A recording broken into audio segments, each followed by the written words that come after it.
prazer aqui estarem aqui para discutirmos os temas que eu já falei. Mas antes de passar a palavra para os conferencistas, eu gostaria de fazer uma homenagem à nossa querida juíza que faleceu há uma semana e que daqui a pouco será a missa de sétimo dia e que não poderemos estar presentes, a doutora Eduarda Souza, que faleceu tão precocemente, interrompendo uma carreira tão brilhante. E, em homenagem a ela, eu gostaria de ler só um pouquinho um poema de Machado de Assis chamado Os Dois Horizontes. Dois horizontes fecham nossa vida. Um horizonte, a saudade do que não há de voltar. Outro horizonte, a esperança dos tempos que hão de chegar. No presente, sempre escuro, vive a alma ambiciosa na ilusão voluptuosa do passado e do futuro. Os doces brincos na infância, sob as asas maternais, o vôo das andorinhas, a onda viva e os rosais. O gozo do amor sonhado num olhar profundo e ardente. Tal é na hora presente o horizonte do passado.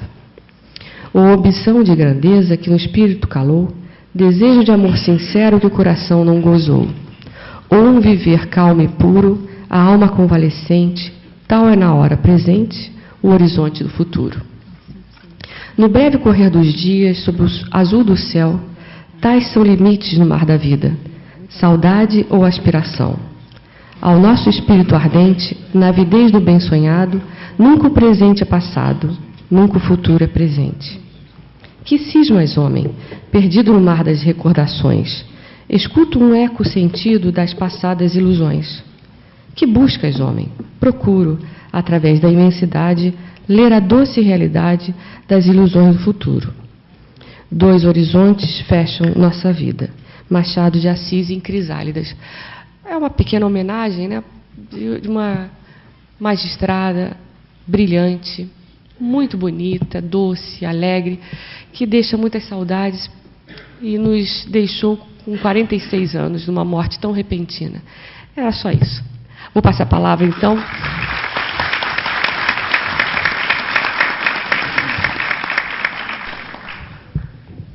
Ao nosso professor Zeno Veloso. Muito obrigado, desembargadora Monerá, professores presentes, Mário Roberto, Luiz Paulo, senhoras, meus senhores. É uma grande honra voltar aqui, uma terra que é de todos os brasileiros, né? O Rio de Janeiro. E eu especialmente me sinto muito bem, porque passei muitos anos da minha vida estudando aqui. Eu sou ex-aluno de Nova Friburgo, da Fundação Getúlio Vargas, e lá ficaram, naquelas montanhas, sem dúvida, os melhores anos da minha vida. Já estive aqui recentemente num evento em que estava presente um grande professor alemão e também fez uma palestra o professor Gustavo Tepedino. São lembranças. E eu me associo à homenagem prestada à desembargadora, que eu conhecia, era desembargadora, era juíza.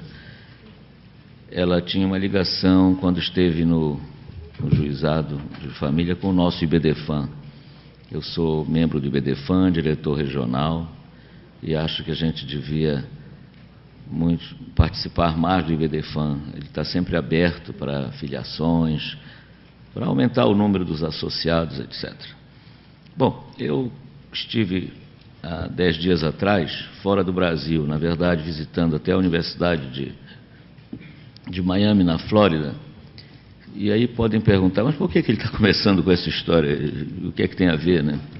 É a coincidência do que aconteceu comigo e com o professor Mário, porque nós estávamos pensando nesse encontro aqui, porque a chamada é um tanto abrangente, né? E estávamos lá, por acaso, cada um com a sua viagem, e ele pensou, e eu também, preciso passar numa livraria aqui para ver como estão as coisas, sobretudo sobre testamento vital, como está sendo chamado, que eu já escrevi sobre isso, por causa dos Estados Unidos.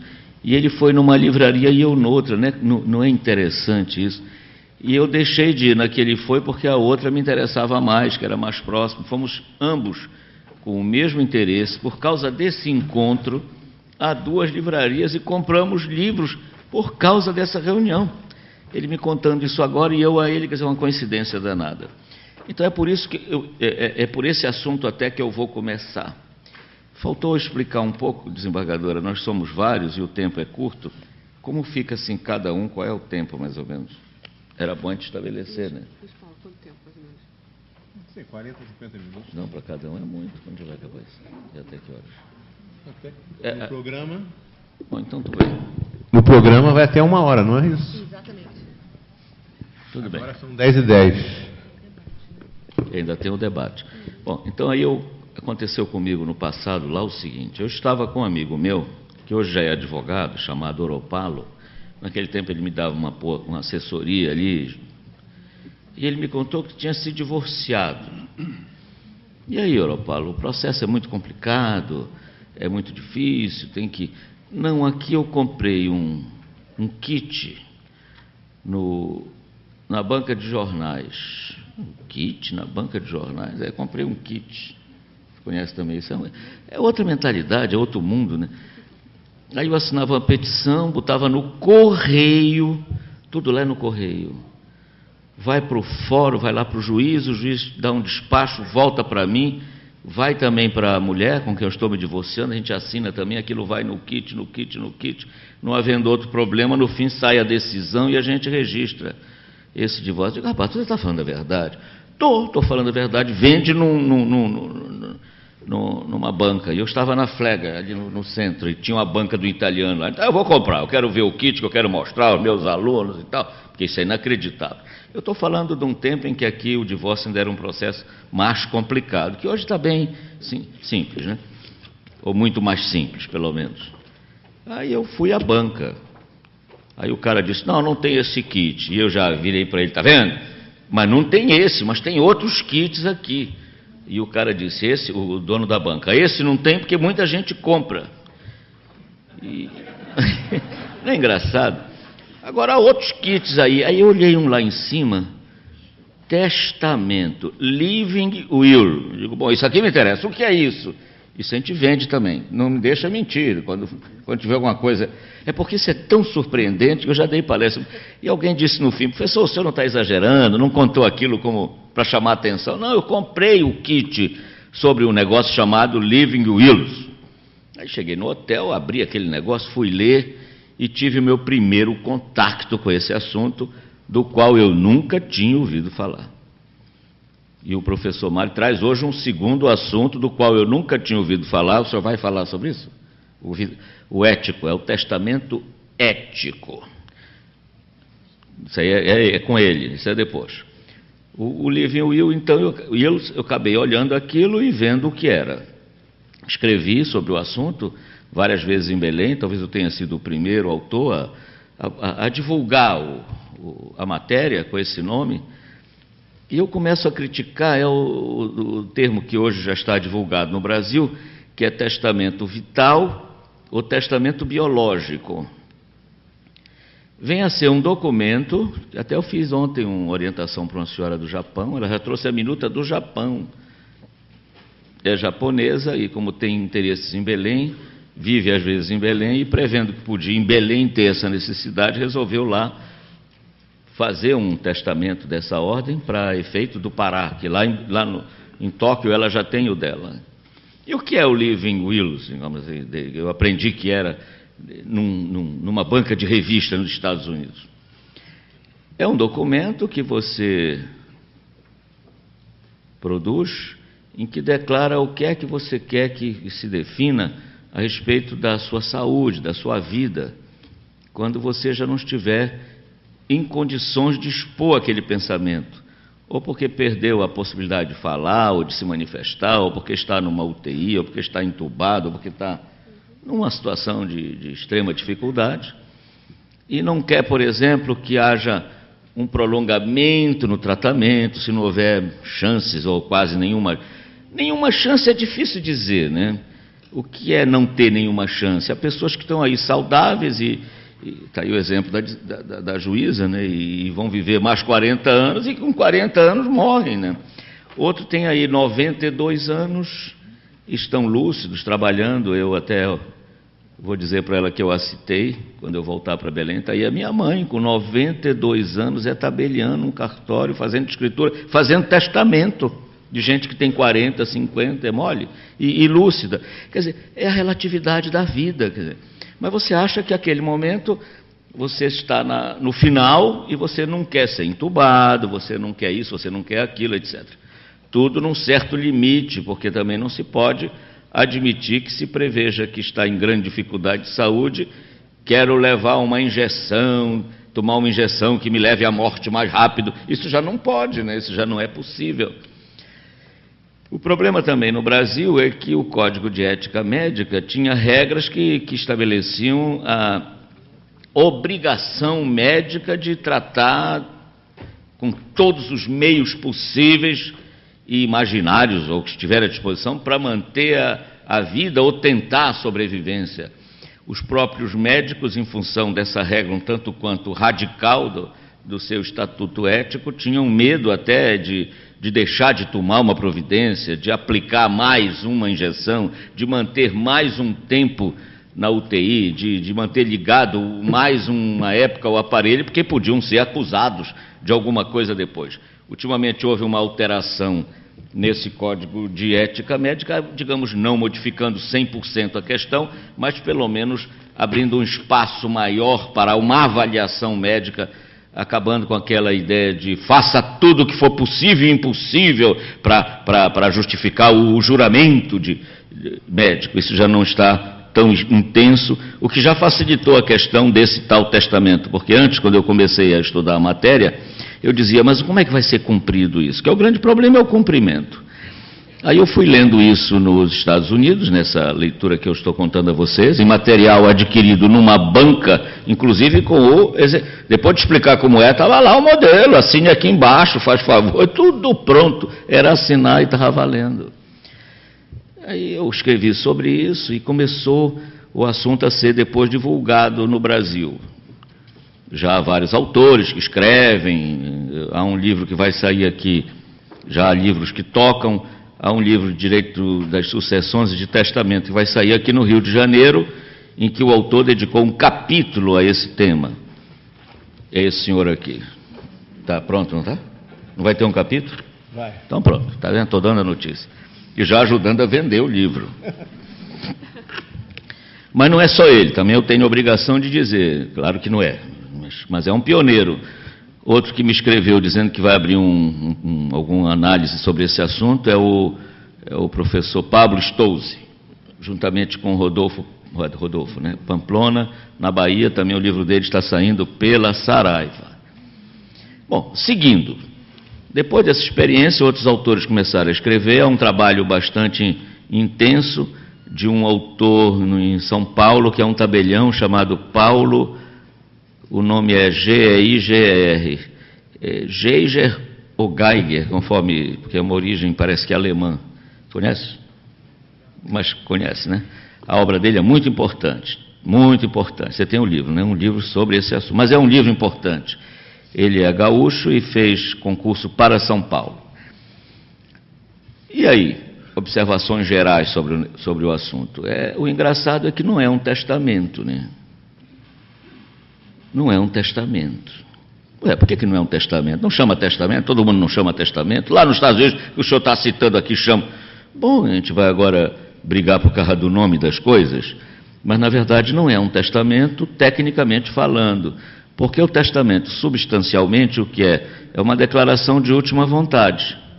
No meu livro Testamento, eu até uso uma imagem um pouco até, digamos, tentando ser poético, dizendo assim, o último suspiro do testador é o sopro, é meio ridículo, mas é interessante, né? É o sopro que vivifica o testamento. Olha o autor, quero falar contigo depois.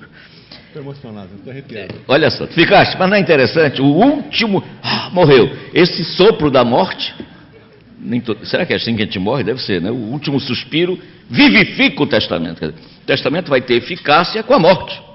Ora, isto desde Roma, são séculos, são milênios de cultura, de civilização, testamento, ato, mortis, causa. Não é isso que você diz também no seu livro?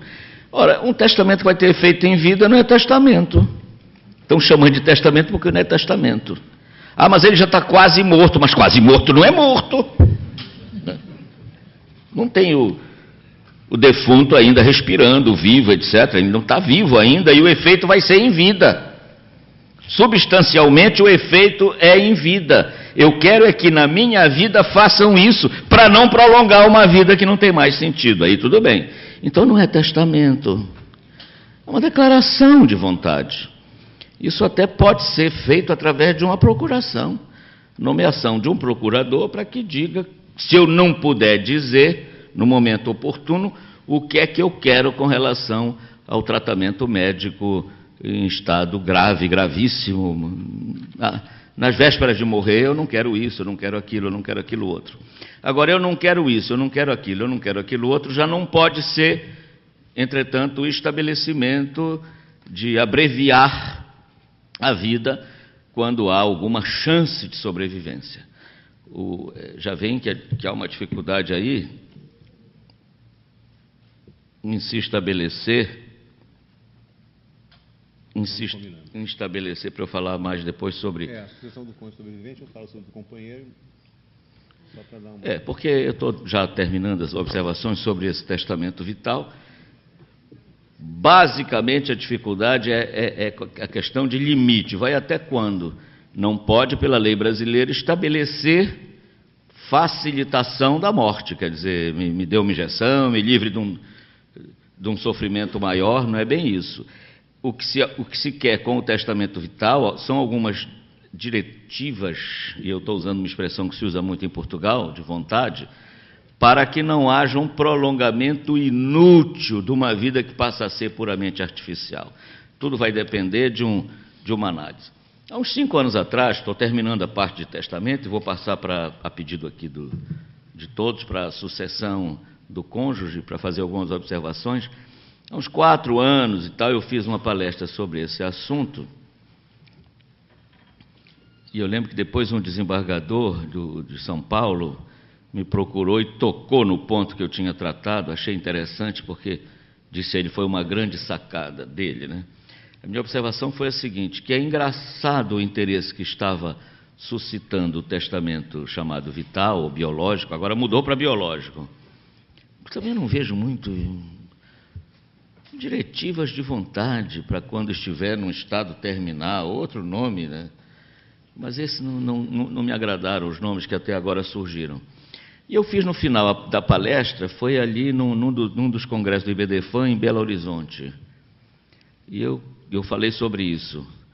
E eu dizia que era engraçado o assunto está suscitando tanto interesse num país que morre gente nos corredores, né, dos hospitais, do pronto-socorro, por falta de atendimento mínimo médico, né?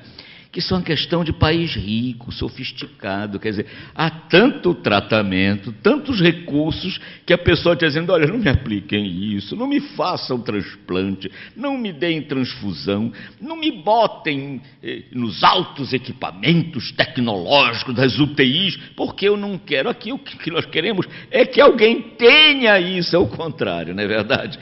Então, eu fiz essa observação lá nessa palestra, porque eu não deixa de ser uma crítica, né, à nossa realidade, da não medicina, do não apoio, da pobreza, da miséria, da falta completa de atendimento mínimo médico.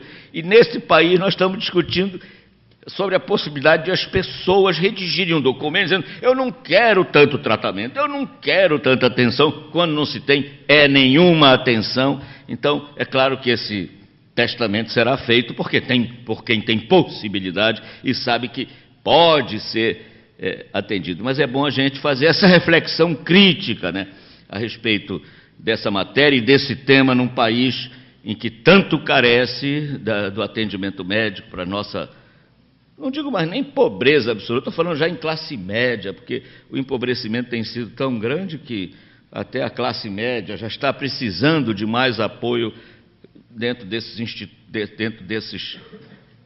tentativas que nós fazemos de sobrevivência e de tratamento de saúde. Quanto à sucessão do cônjuge, É essa que eu vou me limitar, não é isso? Com alguns pontos polêmicos, né?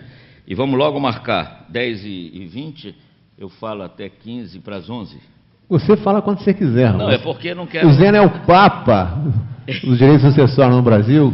Eu me lembro quando surgiu um novo código, ele usava aquela expressão assim: o cônjuge atualmente é o superstar do direito sucessório. Foi promovido, né, de herdeiro facultativo para herdeiro necessário. Está numa escala móvel. É isso que nós queremos. É meio raro encontrar o Zeno. Quando encontramos o Zeno é uma festa. Todo mundo vem aqui, o desembargador Marco Aurélio Bezerra de Mello, Luiz, todo mundo quer ver o Zeno. Vamos levar ele para almoçar, para paricar, entendeu? Pedir um autógrafo. Não, a EMERJ acho que paga, né? Bom, eu esqueci de anunciar os membros da mesa, né? Doutora Vera Lage, juíza de família, Duque de Caxias, o IBDFAN, representado pelo presidente, doutor Luiz Guimarães, Luiz Cláudio Guimarães, o desembargador Marco Aurélio Bezerra de Mello, a nossa psicóloga, doutora Glícia, nossa psicóloga das varas de família, da capital. Por favor, voltar a palavra. Eu vou contar uma historinha. Eu sou um contador de histórias, sabe?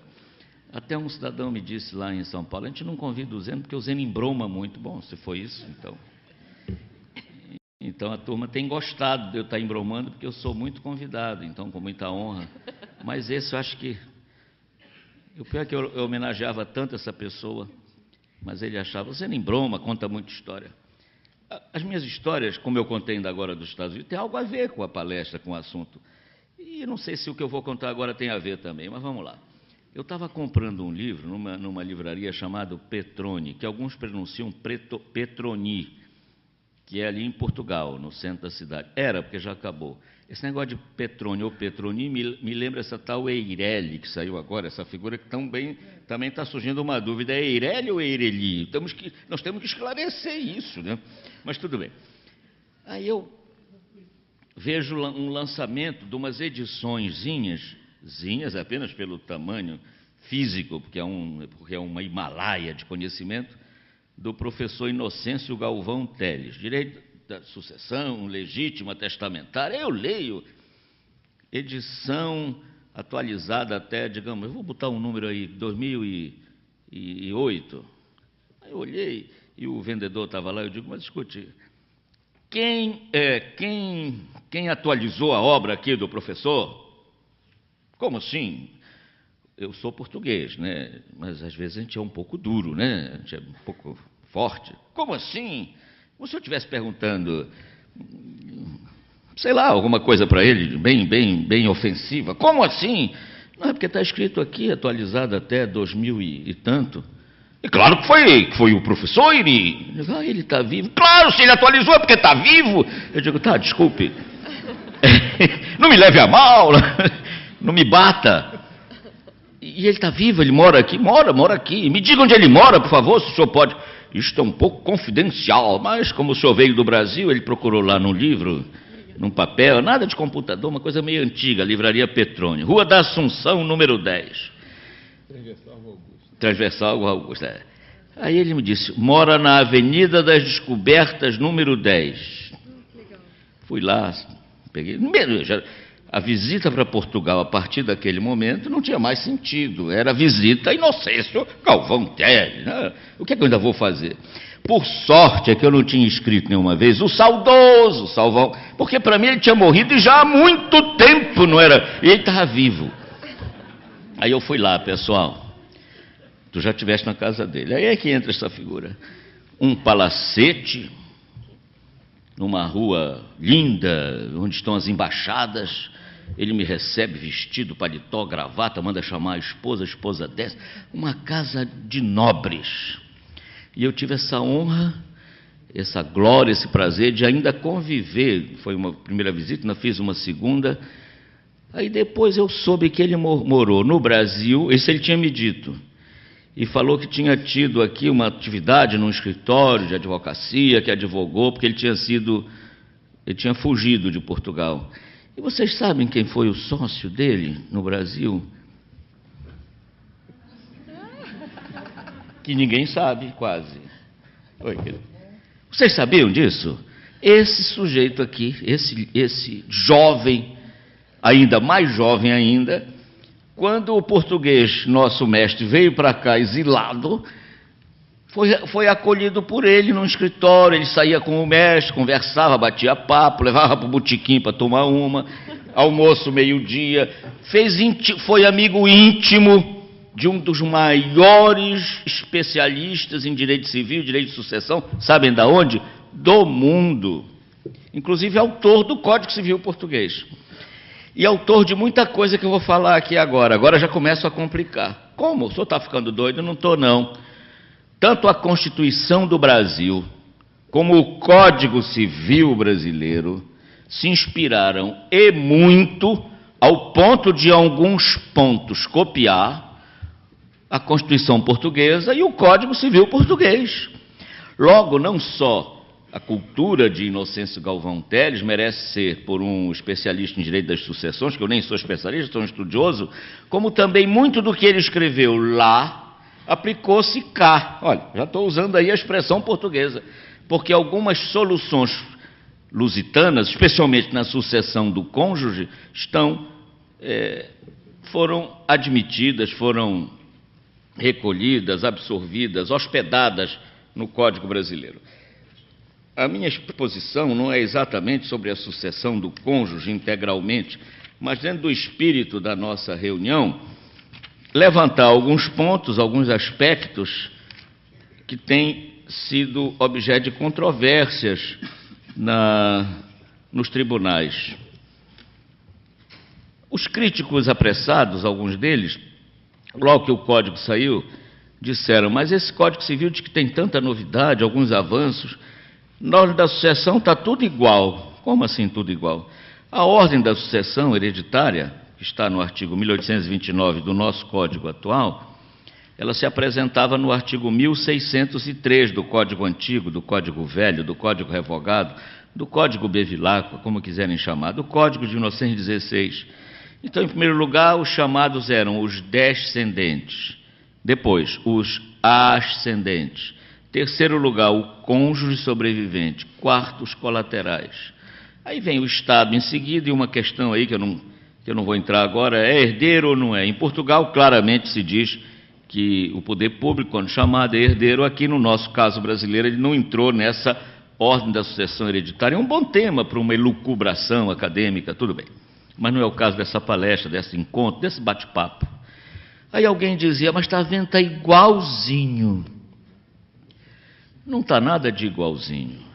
A ordem ainda é essa, que vem, aliás, da Lei Feliciano Pena, de 1907, se não me engano.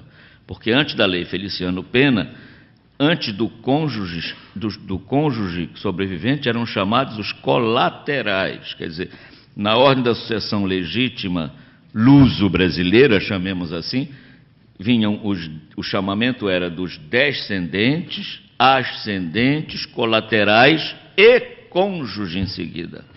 Poxa, o cônjuge vinha depois dos colaterais, sim, com um pequenino detalhe: os colaterais eram chamados até o 10º grau, quer dizer, às vezes era questão de ligação com Adão e Eva, e ia lá buscar porque é muito longe, 10º grau, depois é que vinha o cônjuge. Então o cônjuge não era herdeiro na prática, quase que jamais, né? Quem é que não tem um colateral do 10º grau, não é verdade?